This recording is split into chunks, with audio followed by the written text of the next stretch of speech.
Ang ating utang ay nagkakahalaga ng 5.89 trillion pesos at nung panahon ni Duterte, nakapag-accumulate siya ng close to 12.79 trillion pesos.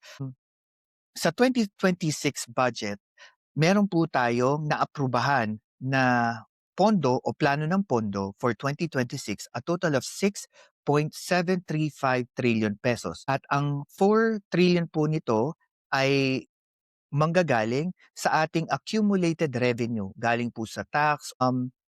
Aniya, yung kakulangan dito sa 6 trillion pesos ay manggagaling po sa dalawang aspeto. Una, yung uutangin nating 1.6 trillion pesos sa World Bank. Ang kailangan nating utangan, coming from Executive Secretary Ralph Recto, ay nagkakahalaga ng 2.7 trillion pesos para po mapondohan ang kabuang 6.735 trillion pesos na nilagdaan po ng ating Pangulo nitong January.